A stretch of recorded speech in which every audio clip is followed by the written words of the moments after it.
ఒకటి విన్నారా? రెండు. మొదటి లెసన్ పాఠం ఏంటి? పేరేంటి? ఏంటి? దేవుని ప్రపంచము మానవుని సృష్టి. రెండు, పాపం లోకంలో ప్రవేశించటం. మూడు, అబ్బో చాలా ఫాస్ట్గా ఉన్నారు, వెరీ గుడ్. అది వినండి మరి.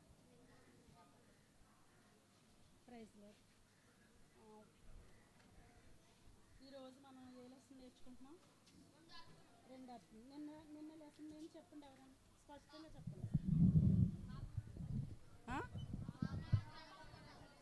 పాపము లోకములోనికి ప్రవేశించుట. ఈరోజు చెప్పే లెసన్ ఏంటంటే రెండు అర్పణలు. ఫస్ట్ కొంచెం ప్రార్థన చేసుకుందాం. ప్రేంగల తండ్రి, దయగల ప్రభా, కృపల దేవా, నీకు వందనాలు స్తోత్రాలు చెల్లించుకుంటున్నాను తండ్రి. నాయన ప్రభా, నాయన ఇది మూడో లెసన్లో ప్రభా, అయోగ్యులు నా పాత్రల్ని నాయన ఇక్కడ కూర్చున్న నీ దాసురాల మధ్య నేను ఎంత మాత్రం యోగ్యత లేదని ప్రభా, మీరే నీ జ్ఞానం ఇచ్చి నీ నోటి మాటలు ఇచ్చి బిడ్డలకి ఏ రీతిగా బోధించాలో ఆ రీతిగా చెప్పడానికి మీరు నాకు సహాయపడవలసిందా కోరుకుంటూ ఈ చిన్న ప్రార్థన మీరు అంగీకరించమని నా ప్రభు రక్షకుడు యేసుక్రీస్తు నామమున స్తుతించి ప్రార్థించుకుంటున్నాను తండ్రి, ఆమేన్. మొట్టమొదట ఫస్ట్ లెసన్లో దేవుడు మనల్ని సృష్టి చేశాడు. సృష్టిలో ఏమేం చేశాడు? వెలుగుని చీకటిని వెలుగును వేరుపరిచాడు. అలాగే ఆకాశ సముద్ర పక్షులన్నీ చేసిన తర్వాత దేవుడు ఎవరిని చేశాడు? మొట్టమొదటి మానవుని పేరేంటి? ఆదాము ఎముకల నుంచి ఎవరిని చేశారు? అవ్వ. ఆదాము అవ్వలు ఎక్కడ ఉండేవారు? ఎక్కడ నివసించేవారు? Very good. ఏదైనా తోటలు ఉన్నప్పుడు వాళ్ళు ఏమన్నా శ్రమ పడవలసి వచ్చిందా? లేదు. చక్కగా దేవుడిచ్చిన వృక్ష ఫలాల్లో చక్కగా తింటూ సంతోషంగా వాళ్ళు ఉండేవారు. హ్యాపీగా ఉంటూ దేవుడు చల్లపోటను వచ్చి వాళ్ళని దర్శించినప్పుడు దేవుడితో సంభాషించుతూ సహవాసం చేస్తూ చాలా బాగా ఉండేవారు అనమాట. అయితే ఒకనొక దినం సర్పం వచ్చి ఎవరిని మోసపుచ్చింది? అవ్వను మోసపుచ్చటం వల్ల వాళ్ళు తినొద్దన్న పండును ఎవరు తీసుకుని తిన్నారు? ఫస్ట్ అవ్వ తీసుకుని ఎవరికి ఇచ్చింది? ఆ రీతిగా వాళ్ళు అలాగా దేవుడు చేసిన తినొద్దన్నది తిని ఆజ్ఞను అతిక్రమించి పాపం చేయడం వల్ల ఏదోని తోటలో నుంచి ఎవరు పంపివేశారు? వాళ్ళిద్దరిని దేవుడు పంపివేస్తాడు. దేవుడు పంపివేసినప్పుడు అయితే దేవుడు వాళ్ళ మీద కనికరపడి అక్కడ వాళ్ళు వచ్చినప్పుడు ఆ పండు తిన్నప్పుడు వాళ్ళు దిగంబరులని తెలుసుకుని సిగ్గుపడ్డారు. అంజూరపు కచ్చడములు తొడిగించి చక్కగా వాళ్ళకి కట్టుకుని ఉన్నారు. అయితే దేవుడు వాళ్ళని కనికరించి వాళ్ళ మీద జాలిపడి జంతువుల్ని చంపి చర్మపు చొక్కాయలు తొడిగించి ఆ రీతిగా బయటికి వాళ్ళు పంపివేస్తారు. ఈ రీతిగా ఇలా ఉండగా ఈ రోజు నేర్చుకోవాల్సిన లెసన్ ఏంటంటే మనకి రెండు అర్పణలు. ఆదాము అవ్వలు బయటకు వచ్చిన తర్వాత వాళ్ళు సామాన్యంగా మనలాగా బ్రతుకుతున్నారు అనమాట. ఎప్పటి వల్ల వాళ్ళు కష్టపడి ప్రయాసపడి ఆదాము చెమట ఊడ్చి పొలంలో సేద్యం చేస్తూ వ్యవసాయం చేసుకుంటూ అవ్వ కూడా ఎంతో ప్రయాసపడుతూ పనిచేస్తూ వచ్చింది. ఆ సమయంలో దేవుడు వాళ్ళకి ఎవరిచ్చారంటే ఇద్దరు మగబిడ్డలను ఇచ్చారు. వాళ్ళ పేరేంటి? Very good, కయ్యేను.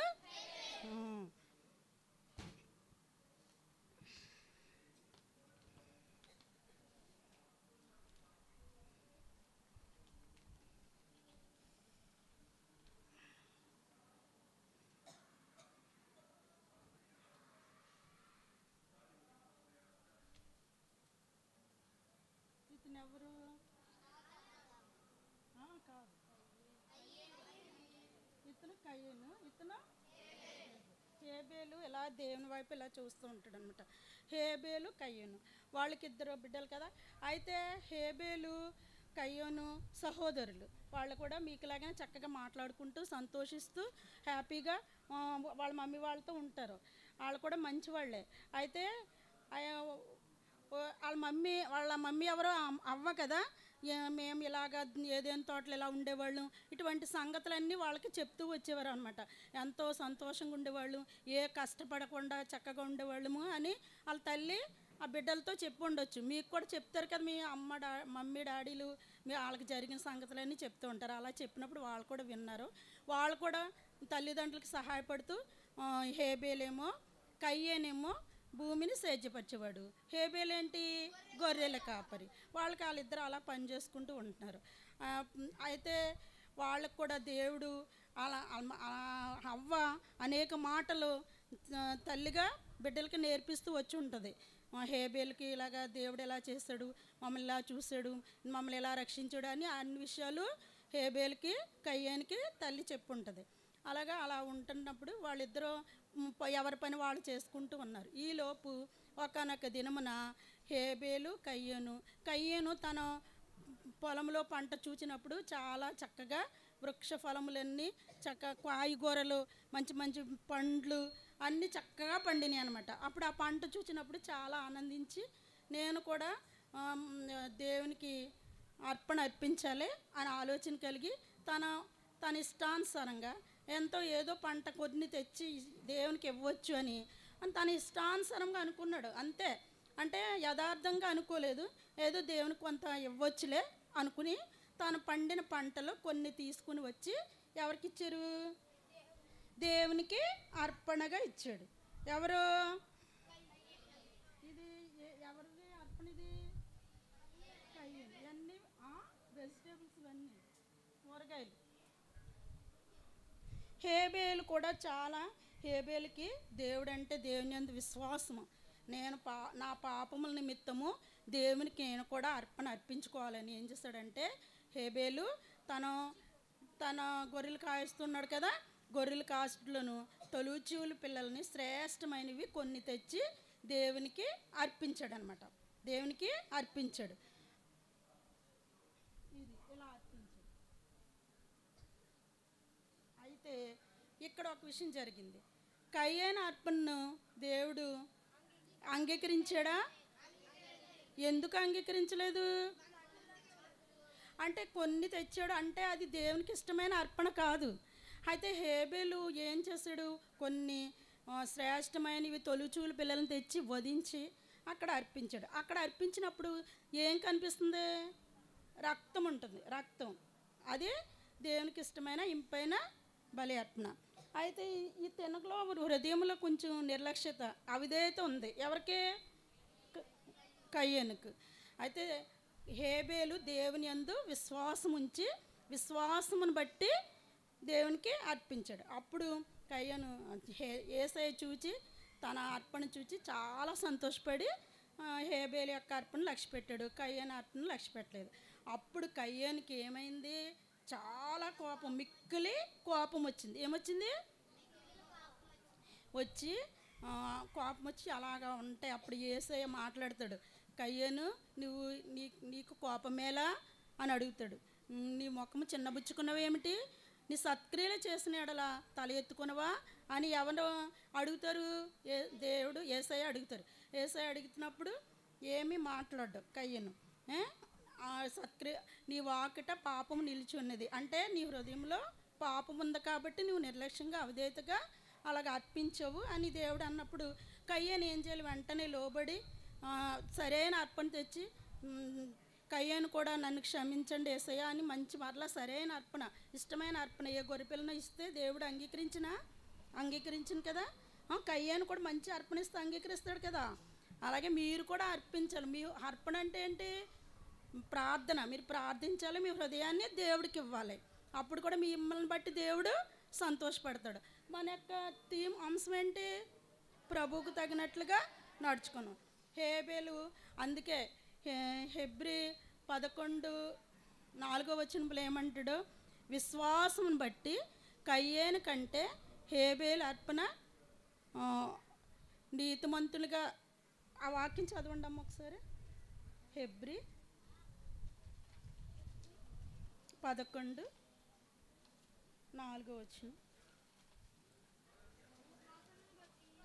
ఒక్క లేచి స్టాండర్డ్ చేసి చెప్పు.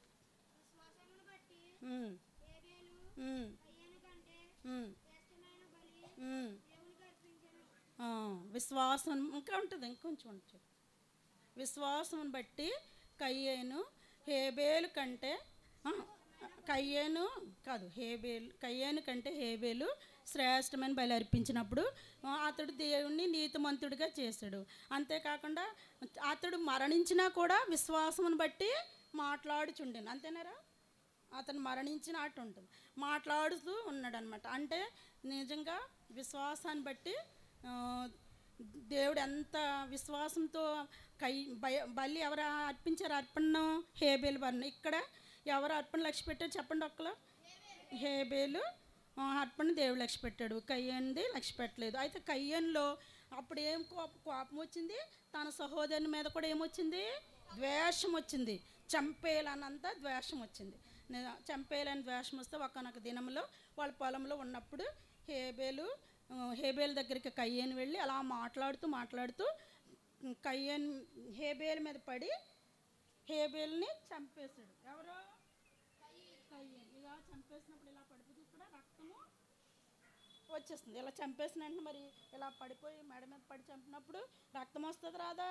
రక్తం వచ్చింది. రక్తం వస్తే ఈ రహస్యము ఎవ్వరు చూడలేదు అనుకున్నారు. ఈ రహస్యము ఎవ్వరు చూడలేదు అనుకున్నాడు. ఎవరు అనుకున్నాడు రా? కయ్యను అనుకున్నాడు. కయ్యను అనుకున్నప్పుడు అయితే రహస్యం ముందు ఉన్నాయి ఒక్కళ్ళు చూస్తున్నారు. ఎవరు?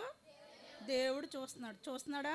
చూసినప్పుడు చంపేసినాడు కదా, వెళ్ళిపోయాడు. అయితే హేబేలు యొక్క రక్తం ఎవరి గురించి మొరపెడుతుంది? భూమిలో నుంచి దేవునికి మొరపెడుతుంది.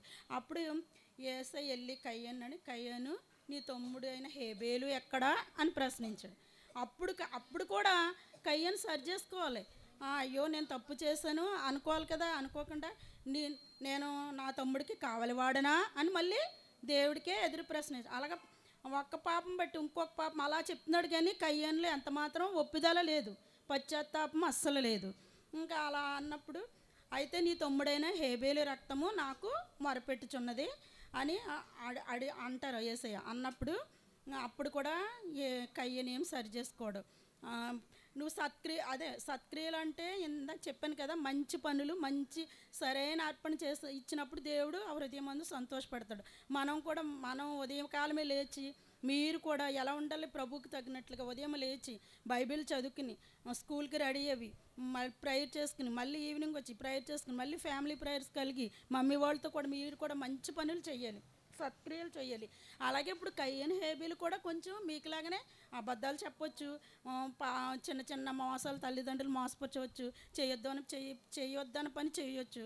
అయినా సరే వాళ్ళని కూడా దేవుడు క్షమించాడు అనమాట. హేబేలు తన పాపం నేను ఏమైనా పాపం చేశానని పాపం నిమిత్తం తను మంచి అర్పణ అట్టుకెళ్ళి గొర్రెలను వధించి ఇచ్చాడు.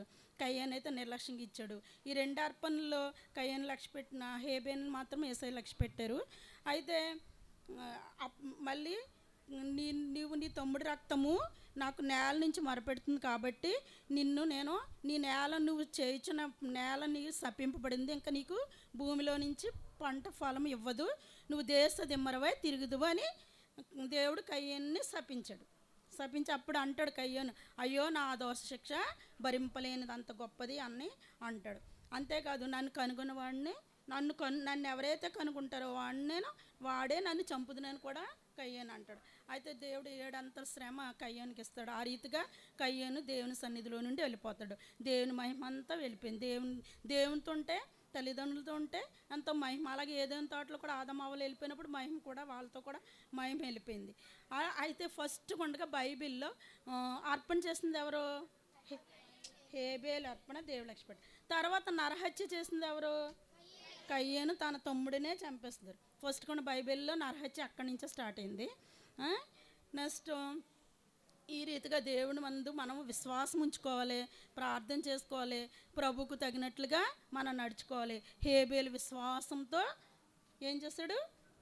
అర్పించాడు.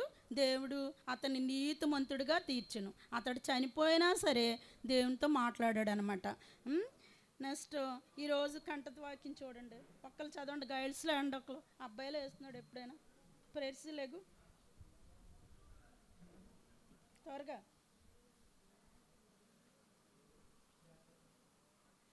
తీసావా? ఫిబ్రవరి 9:22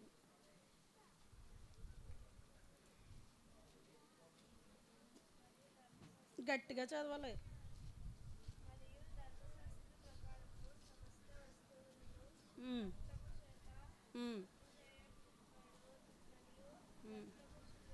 ఒకసారి నేను చెప్తాను, గట్టిగా చెప్పండి. మరియు ధర్మశాస్త్రం ప్రకారము సమస్త వస్తువులను రక్తం చేత శుద్ధి చేయబడిననియు, రక్తం చిందింపకుండా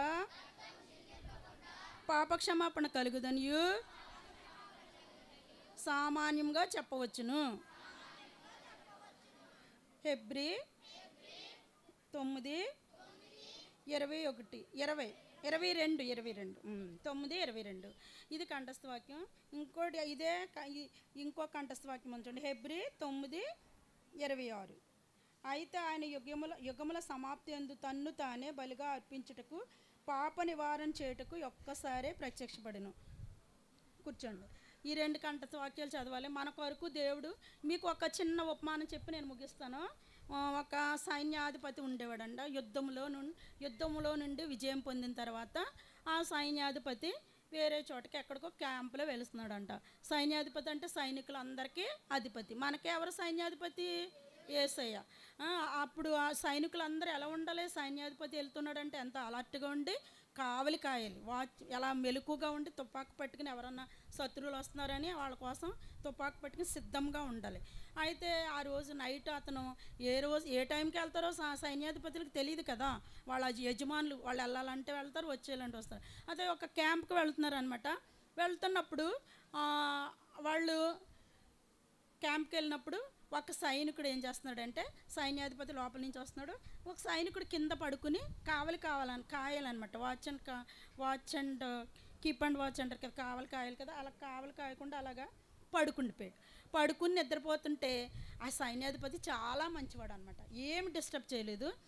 లెగు, ఏంటి నువ్వు నిద్రపోతున్నావు, నీ పని ఏంటి, నీ డ్యూటీ ఏంటి అని అనకుండా, ఏమి విసుక్కోకుండా సైలెంట్గా వచ్చి అతను కూడా లేపకుండా తను పట్టుకోవాల్సిన గన్ను అతను పట్టుకుని అలా సైనికుల వల్ల అలా కాస్తున్నాడు అనమాట. ఇంతలోకి సైనికుడికి మెలకు వచ్చి కంగారు పడి గబగబా లేచి అలసడిపడి, అయ్యో నన్ను క్షమించండి, నేను చేయవలసిన పని మీరు చేస్తున్నారేంటి, నన్ను క్షమించండి అని ఆ సైన్యాధిపతి దగ్గర ఎంతో క్షమాపణ కోరుతున్నాడు. అయినా సరే ఆ సైన్యాధిపతి ఏమన్నాడు, నువ్వు సైలెంట్గా ఉండు, మాట్లాడకు, సమాధానంగా ఉండు, భయం అరవకు, ఇది ఎవరికీ తెలియదు, ఇది రహస్యం మన ఇద్దరికే తెలుసు, నీవు చేయవలసిన డ్యూటీ నేను చేస్తున్నాను అంటే నువ్వు అప్పుడు అలా చేయకుండా అలా డ్యూటీలో మెలకుగా ఉండి పడుకున్నారనుకో, వాళ్ళని సస్పెండ్ చేయొచ్చు, తిట్టొచ్చు, కొట్టొచ్చు, ఇలాంటి శిక్షలు పనిష్మెంట్స్ ఉంటాయి. అయితే అలా ఉండొచ్చా? డ్యూటీలో ఉన్న వాళ్ళు అలా ఉండకూడదు కదా, మెలకుగా ఉండాలి కదా. యజమానుడు ఎప్పుడు వస్తాడని మెలకుగా ఉండాలి, యజమానుడు ఎక్కడ వెళ్తున్నాడని కావలి కాసేవారు అందరూ మెలకుగా ఉండాలన్నమాట. అలాగే మెలకుగా లేకపోయినా ఆ సైన్యాధిపతి అతను ఏమనకుండా తాను చేయవలసిన డ్యూటీ ఎవరు చేశారు ఇక్కడ? సైన్యాధిపతి. అతని పేరు నెపోలియన్ బోనపార్ట్ అంట. అతని పేరేంటి? పార్ట్. మళ్ళీ గుర్తుపెట్టుకోండి, లెసన్స్లో ఒకవేళ క్వశ్చన్ అండ్ ఆన్సర్లు అడుగుతారు. ఏంటి? నెపోలియన్ బోనపార్ట్. ఆ సైన్యాధిపతి కూడా చాలా మంచాడు. ఆ సైనికుడు ఎంతో క్షమించమని వాళ్ళ కాళ్ళు కూడా పట్టుకున్నా కానీ ఏమనలేదు, నేను క్షమించాను, నీవు పొందవలసిన శిక్ష నేను పొందాను అని చెప్పాడు. ఇది ఎవరికి సాదృశ్యం అంటే, సైన్యాధిపతి అంటే యేసయ్య, సైనికులు అంటే మనమందరం పాపం చేసిన వాళ్ళమే. మనమందరం. నీతిమంతుడు ఒక్కడైనా ఉన్నాడా? నీతిమంతుడు అంటే ఎవరు? యేసయ్య ఒక్కడే నీతిమంతుడు. నీతిమంతుడు ఒక్కడనూ లేడు. అందరూ పాపం చేసి దేవుడు అనుగ్రహించిన మహిమను పొందలేకపోతున్నారు. అది ఎక్కడుంది? రోమీలు 3:22 చూస్తాం. అలాగా అందుకని పాప శిక్ష అంతటిని ఎవరు వేసుకున్నారో, మన శిక్ష అంతని ఎవరు భరించారు? యేసయ్య కలవరిశిలువలో భరించి మన కొరకు ప్రాణాన్ని పెట్టి మనకెంత రక్షణ ఇచ్చారు. మనం ఈ రీతిగా ఇలా ఉన్నామంటే ఇది ఎవరి కృప? దేవుని కృప. మీరు అందరూ యేసయ్యని అంగీకరించారా? మీకు అందరికీ యేసయ్య అంటే అంతమందికి ఇష్టం? చేతులు పైకెత్తండి. నిజంగా యేసయ్యని చేర్చుకున్నారా హృదయంలోకి? ఈరోజు ఎవరైనా మీరు యేసయ్యని ఎరగని వారు ఉంటే ఈ రోజైనా యేసయ్యని చేర్చుకుంటారా హృదయాలకి? యేసయ్య నా హృదయంలోకి రమ్ము అన్నాడు. మీరు చేసిన మంచి పనులు బట్టి, మీరు చూపిన విధేయతను బట్టి యేసయ్య ఏం చేస్తారో? సంతోషిస్తారు. యేసయ్య ఏం చేస్తారో? ఇప్పుడు హేబేలు మంచిగా తన హృదయాన్ని ఇచ్చాడు, విశ్వాసంతో దేవునికి బలి అర్పించినప్పుడు దేవుడు సంతోషించాడా? సంతోషించలేదా? సంతోషించాడు. మరి కయ్యేను అర్పణ విషయంలో మరి సంతోషపడలేదు. కయ్యేను అవిధేయతకి ఇచ్చాడు, నిర్లక్ష్యంగా ఇచ్చాడు, లోబడలేదు. అసలు తర్వాత సంధిస్తూ వచ్చాడు. అప్పుడైనా యేసయ్య నన్ను క్షమించు అనలేదు. క్షమించు అంటే కయ్యను వెళ్ళగొట్టక్కర్లేదు కదా. దేశదిమ్మరని కూడా ఏసయ్య శపించరు. ఎంతో మంచి మనసు గల ఏసయ్య. మీరు కూడా ఏదైనా పాపం, చిన్న చిన్న పాపాలు అంటే ఏంటి? అబద్ధం ఆడుట, మమ్మీ వాళ్ళకి చెప్పకుండా ఏదైనా పనులు చేయడం, దొంగ పనులు, స్కూల్లో పెన్సిల్ తీసేసుకోవడం, ఒకరి పెన్సిల్ ఒకరి బుక్స్ అలా దొంగిలించడం, మళ్ళీ సెల్ ఫోన్స్తో ఎక్కువ ఉండడం, ఇలాంటి చిన్న చిన్న పాపాలు మీరు చేయకూడదు. చక్కగా దేవుని వాక్యం చదువుకోవాలి. సండే స్కూల్ చెప్పిన ఆంటీ అంకులు చెప్పిన పాఠాలు అవన్నీ శ్రద్ధగా వినాలి. చిన్ననాటి నుండే మీరు బైబిల్ ధ్యానిస్తూ ఉండాలి. ఎక్కువ సామెతలు, కీర్తనలు మార్నింగ్ టైమ్స్ చదువుకోవాలి. అలానే అవే కాదు, మొత్తం బైబిల్ అంతా రీడ్ చేసుకోవాలి. ఓకేనా? జాగ్రత్తగా ఉండాలి. అందుకనే ఇప్పుడు మీరందరూ మనం ఎవరికి తగినట్లు నడుచుకోవాలి? ఇప్పుడు దేవునికి తగినట్లే అలాగే ఎవరు ఈ లెసన్లో ఎవరు నడుచుకున్నారు? హేబేలు. మన కోసం ఎవరు సిలువ కార్యం చేశారు? యేసయ్య. యేసయ్య మన కొరకు ఆ సిలువలో గొప్ప కార్యం చేశారనమాట. ఏం చేశారు? ఇదిగో ఇది సిలువ. ఇదేంటి? ఈ ఇందు మీద మన కొరకు, నీ కొరకు, నా కొరకు యేసయ్య సిలువలో ఏం చేశారు? అర్పింపబడ్డారు. గొర్రె పిల్లవలే వధింపబడ్డారు అనమాట. ఈరోజు ఈ లెసన్ మీరు ప్రభువుకు తగినట్లుగా నడుచుకోండి. హేబేలు వలె మంచి అర్పణ కలిగి ఉండండి. దేవునికి ఇష్టమైన బలి అర్పణగా ఉండండి. అంటే దేవునికి ఇష్టలు అంటే ఏంటి? వాళ్ళు దేవుని మాట వినేవాళ్ళు, విధేయులుగా ఉండేవారు, దేవుడిని ప్రేమించేవారు. అందరూ ఆయన ప్రేమిస్తాడు. ఓకేనా? అలా ఉండండి. ఈరోజు కంఠస్థ వాక్యం మరలా వర్క్ బుక్లో చెప్తాను. ఓకేనా? చదువుకోండి అందరూ. సరే, ప్రైజ్ లార్డ్.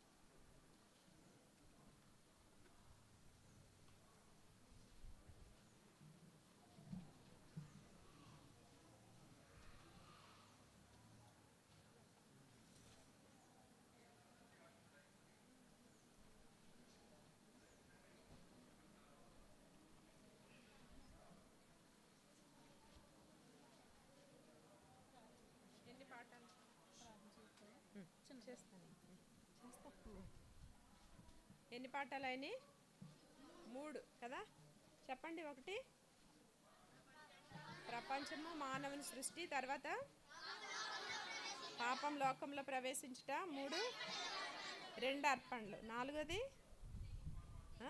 సరే ఇప్పుడు విందాం. మోకరించండి.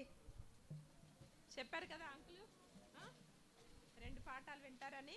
సో గుర్తుపెట్టుకోవాలి. 3 అయిపోయినాయి, ఇది 4వ పాఠం. జాగ్రత్త వినాలి. 1 2 3. ఇంత లేటా? ప్రేమ కలిగిన పరలోకమందున మా తండ్రి, కృపా కనికరం కలిగిన మా ప్రభువా, మీకు కృపను బట్టి, మీ దయను బట్టి మరి ఒక నూతన దినాన్ని మా జీవితంలో పొడిగించారు. ఉదయకాల సమయంలో మీ ముఖ దర్శనం చేసుకుంటకు, మీ దయగల శ్రేష్టమైన మాటలు వినుటకు మమ్మల్ని సమకూర్చారు. మీకు వందనాలు తండ్రి. దేవా, మీరు ప్రేమించి తీసుకొని వచ్చిన చిన్న బిడ్డలందరినీ బట్టి మీకు వందనాలు చెల్లించుకుంటున్నాము. 3 పాఠాలు వినుటకు కృపనిచ్చారు. మీకు వందనాలు. 4వ పాఠంని వినుటకు గాను బిడ్డల యొక్క హృదయాలను మీరు సిద్ధపరచమని వేడుకొంచున్నాం తండ్రి. దేవా, మా జీవితంలో మాకు నేర్పించే అనుభవములన్నిటిని బట్టి వందనాలు. ఆత్మీయ సత్యములను బట్టి మీకు వందనాలు. మా హృదయపూర్వక అర్పణను మీకు ఏ విధంగా తీసుకొని రావాలేనో ప్రభా, మాకు సాదృశ్యముగా ఉంచిన మా పితరుల జీవితములను బట్టి స్తుతించుకుంటున్నాము. అదేవిధముగా ఇక దేవా 4వ పాఠంలో కూడా బిడ్డలతో మీరే మాట్లాడమని వేడుకొంచున్నాము. దేవవారి హృదయంలో, వారి తలంపుల ఆలోచనలన్నింటినీ కూడా మీ స్వాధీనం అందించుకోండి. మీరే మమ్మల్ని బలపరచండి. మా మధ్య సింహాసనాసనుడు వేయండి ప్రభా. మరి మీ దాసరాలను అభిషేకించుకొని శ్రేష్టమైన మీ దీవెనకరమైన మీ మాటలను మీరే విడుదల చేయవలసిందిగా వేడుకుంటూ, మీ నిత్య నిబంధన ప్రశస్త రక్త ప్రోక్షణ క్రిందకి విశ్వాసంతో తెచ్చుకొంచు మహిమ ఘనత ప్రభావములు మీకే చెల్లించుకుంటూ, యేసుక్రీస్తు ప్రభు అతి శ్రేష్టమైన నామంలో స్తుతించి ప్రార్థించి బ్రతిమాలు వేడుకొంచున్నాం తండ్రి. ఆమెన్.